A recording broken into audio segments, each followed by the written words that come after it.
വർഷം 2000. തമിഴകത്തെ അടിമുടിച്ചിരിപ്പിച്ച Kamal Haasan, K S Ravikumar, crazy Mohan കൂട്ടുകെട്ടിന്റെ പുതിയ ചിത്രം റിലീസ് ചെയ്യുകയാണ്. ഒരുപിടി ഫോബികളുള്ള ശ്രീലങ്കൻ തമിഴ് അഭയാർത്ഥിയായ നായകന്റെ കഥയാണ് തെന്നാലി എന്ന സിനിമ പറയുന്നത്. സ്വാഭാവികമായും നായകനായുള്ള കമലിന്റെ പ്രകടനങ്ങളും ചിരി ഉണർത്തുന്ന നിമിഷങ്ങളും കൊണ്ട് ക്രേസി മോഹൻ തീർക്കുന്ന മാജിക്കായിരുന്നു തമിഴ് പ്രേക്ഷകർ പ്രതീക്ഷിച്ചത്. എന്നാൽ അവർക്ക് അതിനു മുകളിൽ മറ്റൊന്ന് ലഭിച്ചു. കമൽഹാസൻ ഉൾപ്പെടെയുള്ള താരനിരയെ നിഷ്പ്രഭമാക്കിയുള്ള ഒരു അഴിഞ്ഞാട്ടം, മലയാളത്തിന്റെ സ്വന്തം ജയറാമിന്റെ അഴിഞ്ഞാട്ടം. ഇന്ന് അന്യഭാഷാ സിനിമകളിലെ ജയറാമിന്റെ വേഷങ്ങളെ ചൊല്ലി ചർച്ചകൾ ചൂടുപിടിക്കുന്നത് തെന്നാലി പോലുള്ള എവർ ക്ലാസിക് വേഷങ്ങൾ അദ്ദേഹം മറ്റു ഭാഷകളിൽ ചെയ്തിട്ടുള്ളത് കൊണ്ടാണ്. പത്മരാജൻ മലയാളികൾക്ക് സമ്മാനിച്ച നടന്മാരിൽ ഒരാളാണ് ജയറാം.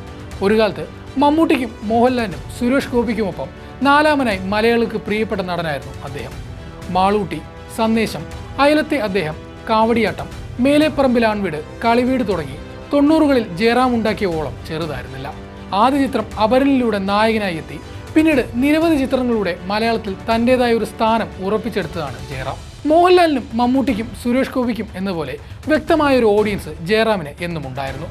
ഉദാഹരണത്തിന് മോഹൻലാലിൻ്റെയും മമ്മൂട്ടിയുടെയും സൂപ്പർ ഹിറ്റ് സിനിമകളായ വാത്സല്യവും ദേവാസുരവും കളം നിറഞ്ഞു നിന്ന 93-ൽ മേലെപ്പറമ്പിൽ ആൺവീടുമായി എത്തി പ്രേക്ഷകരെ കയ്യിലെടുക്കാൻ ജയറാമിന് സാധിച്ചിരുന്നു. കരിയറിൽ പല കാലഘട്ടങ്ങളിലായി ഉയർച്ച താഴ്ചകൾ ജയറാം എന്ന നടനെ ബാധിച്ചിട്ടുണ്ടെങ്കിലും പൂർവാധികം ശക്തിയോടെ അദ്ദേഹം തിരിച്ചെത്തിയിട്ടുണ്ട്. എന്നാൽ വലിയൊരു ഇടവേളയ്ക്ക് ശേഷം മിഥുൻ മാനുവൽ തോമസ് സംവിധാനം ചെയ്ത അബ്രഹാം മോസ്ലർ എന്ന ചിത്രത്തിലൂടെ മലയാളത്തിലേക്ക് തിരിച്ചുവരവ് നടത്തിയിട്ടും ജയറാമിനെ മലയാള സിനിമ തഴയുന്നു എന്ന അഭിപ്രായമാണ് ആരാധകർക്കുള്ളത്. കാരണം ഓസ്ലറിന് ശേഷം ഇതുവരെ ഒരൊറ്റ മലയാള സിനിമ പോലും ജയറാം കമ്മിറ്റ് ചെയ്തിട്ടില്ല. 2019-ൽ പട്ടാഭിരാമൻ എന്ന സിനിമയ്ക്ക് ശേഷം 2022-ലാണ് മകൾ എന്ന സിനിമയിൽ ജയറാം അഭിനയിക്കുന്നത്. അതിനുശേഷം 2 വർഷത്തെ ഗ്യാപ്പുണ്ടായി ഓസ്ലറിന് വേണ്ടി.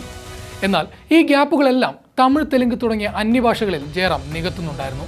കരിയറിന്റെ തുടക്ക വർഷങ്ങളിൽ തന്നെ തമിഴിൽ ജയറാം ശ്രദ്ധേയമായ വേഷങ്ങൾ കൈകാര്യം ചെയ്തിട്ടുണ്ട്. മലയാളത്തിൽ ഇടവേളയുണ്ടായ സമയങ്ങളിൽ തെലുങ്കിലും ക്യാരക്ടർ റോളുകളിൽ അദ്ദേഹം എത്തി. പല സൂപ്പർ ഹിറ്റ് സിനിമകളിലും ക്യാരക്ടർ വേഷത്തിൽ അദ്ദേഹം തിളങ്ങുന്നുണ്ടായിരുന്നു. എന്നാൽ അവിടെയും ആരാധകർ തൃപ്തരല്ല. മലയാളത്തിൽ വമ്പൻ ഹിറ്റുകളും നായക വേഷങ്ങളും സമ്മാനിച്ച ജയറാമിനെ മറ്റു ഭാഷകളിൽ ലഭിക്കുന്ന കഥാപാത്രം തീരെ പ്രാധാന്യം കുറഞ്ഞതെന്നാണ് ആരാധകർ സോഷ്യൽ മീഡിയയിൽ പറയുന്നത്. കാർത്തിക് സുബരാജിന്റെ സംവിധാനത്തിൽ സൂര്യനായകനാകുന്ന റെട്രോ സിനിമയുടെ ട്രെയിലറിലെ ജയറാമിന്റെ പ്രകടനത്തിന് പിന്നാലെയാണ് സോഷ്യൽ മീഡിയയിൽ രൂക്ഷമായ വിമർശനങ്ങൾ ഉയർന്നത്. ട്രെയിലറിലെ ജയറാമിന്റെ ചേഷ്ടകൾ ഇതിനോടകം ട്രോൾ പേജുകളിൽ വൈറലായിട്ടുണ്ട്. ഇത് മാത്രമല്ല, തമിഴിലെയും അടുത്തിടെ ഇറങ്ങിയ അന്യഭാഷാ ചിത്രങ്ങളിലെയും ജയറാമിന്റെ കഥാപാത്രങ്ങളും ചൂണ്ടിക്കാണിച്ചാണ് ട്രോളുകൾ. വിജയ് നായകനായ ഗോട്ടിൽ ATS ഗ്രൂപ്പ് ഹെഡ് നസീർ എന്ന കഥാപാത്രത്തെയാണ് ജയറാം അവതരിപ്പിച്ചത്. ഇന്റർവെൽ സീനിൽ മരിക്കുന്ന വലിയ പ്രാധാന്യമില്ലാത്ത വേഷമായിരുന്നു ഇതെന്നാണ് ആരാധകർ പറഞ്ഞിരുന്നത്. ശങ്കർ സംവിധാനം ചെയ്ത ഗെയിം ചേഞ്ചറിൽ ബോബിളി മുനിമാണിക്യം എന്ന കഥാപാത്രമായാണ് ജയറാം എത്തിയത്. നടന്റെ കരിയറിലെ ഏറ്റവും മോശം വേഷമെന്നാണ് പലരും സിനിമയിലെ ജയറാമിന്റെ പ്രകടനത്തെ വിമർശിച്ചത്. സൈഡ് റോളുകളിൽ ജയറാമിനെ ഒതുക്കുന്നതിലെ വിഷമവും ആരാധകർ അന്ന് രേഖപ്പെടുത്തിയിരുന്നു. മലയാളത്തിലെ ജയറാമിന്റെ വേഷങ്ങൾ മാത്രമല്ല, തമിഴിലെ നടന്റെ മുൻകാലത്തെ മികച്ച പ്രകടനങ്ങൾ കൂടി ആരാധകർ ഇപ്പോൾ ഓർത്തെടുക്കുന്നുണ്ട്. തമിഴിൽ 30-ലധികം സിനിമകളിലാണ് ജയറാം അഭിനയിച്ചത്. തെന്നാലി എന്ന ചിത്രത്തിലൂടെ തമിഴ്നാട്ടിൽ സംസ്ഥാന അവാർഡ് വരെ നേടിയ നടനാണ് ജയറാം. കമൽഹാസൻ നിറഞ്ഞാടിയ തെന്നാലിയും പിന്നീട് വന്ന പഞ്ചതന്ത്രവുമെല്ലാം ഇന്നും ഓർമ്മിക്കപ്പെടുന്നത് ജയറാമിന്റെ പെർഫോമൻസ് കൊണ്ടുകൂടിയാണ്. ഇവ മാത്രമല്ല, ദാംധൂം, സരോജ തുടങ്ങിയ സിനിമകളിലെ വില്ലൻ വേഷങ്ങളും തുപ്പാക്കി, പൊന്നിയിൻ സെൽവൻ അടക്കമുള്ള തമിഴ് സിനിമകളിൽ പ്രേക്ഷകർ ഏറ്റെടുത്ത വേഷങ്ങളും അദ്ദേഹം ചെയ്തിട്ടുണ്ട്. തമിഴ് പ്രേക്ഷകർക്കിടയിൽ ജയറാമിനുള്ള ഈ സ്വീകാര്യത തന്നെയായിരുന്നു തമിഴ് സർക്കാർ പത്മശ്രീക്കായി അദ്ദേഹത്തെ ശുപാർശ ചെയ്യാനുള്ള കാരണം. അതുകൊണ്ട് തന്നെ ഇപ്പോൾ റെട്രോയിൽ കാർത്തിക് സുബരാജ് നൽകുന്ന വേഷം പ്രാധാന്യം കുറഞ്ഞതാവില്ലെന്ന പ്രതീക്ഷയും ഒരു വിഭാഗം പ്രേക്ഷകർ പങ്കുവയ്ക്കുന്നുണ്ട്. റെട്രോയിൽ ജയറാമിന് പ്രാധാന്യമുള്ള വേഷമെന്നാണ് കാർത്തിക് സുബരാജും പറയുന്നത്. അദ്ദേഹം ഒരു വലിയ പെർഫോമറാണ്, എന്ത് വേണമെങ്കിലും ചെയ്യാൻ പറ്റും. വില്ലനായും ക്യാരക്ടർ റോളുകളിലും കണ്ടിട്ടുണ്ട്. ഹീറോ ആയി ഒരുപാട് കഥാപാത്രങ്ങൾ ചെയ്തിട്ടുണ്ട്. ഇപ്പോൾ തെലുങ്കിലും വലിയ പടങ്ങളിൽ വില്ലനായും സപ്പോർട്ടിംഗ് റോളിലും കാണാം. എന്നാൽ എനിക്ക് അദ്ദേഹത്തിന്റെ പഞ്ചതന്ത്രത്തിലെ മീറ്ററാണ് ഏറ്റവും ഇഷ്ടം. റെട്രോയിൽ ഹ്യൂമർ കഥാപാത്രമാണ് അദ്ദേഹത്തിനുള്ളത് എന്നാണ് കാർത്തിക് സുബരാജ് ഒരു അഭിമുഖത്തിൽ പറയുന്നത്. കാർത്തിക് സുബരാജ് പറയുന്നത് സത്യമായാൽ ട്രെയിലറിൽ ഉയർന്ന വിമർശനങ്ങൾക്കെല്ലാമുള്ള മറുപടി ജയറാം സിനിമയിലൂടെ തരും.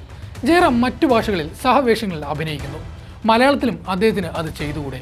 സിനിമ ചെയ്യാതിരിക്കുന്നതിനേക്കാൾ നല്ലതല്ലേ എന്ന് ചോദിക്കുന്ന ഒരു വിഭാഗം പ്രേക്ഷകരുമുണ്ട്. പക്ഷേ അത് ജയറാം എന്ന നടന്റെയും വ്യക്തിയുടെയും മാത്രം തീരുമാനമാണ്.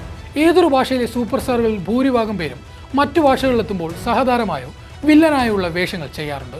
ഓരോ ഇൻഡസ്ട്രിയിലും താൻ എങ്ങനെയാണ് മാർക്ക് ചെയ്യപ്പെടേണ്ടതെന്നത് ആർട്ടിസ്റ്റിന്റെ തീരുമാനമാണല്ലോ.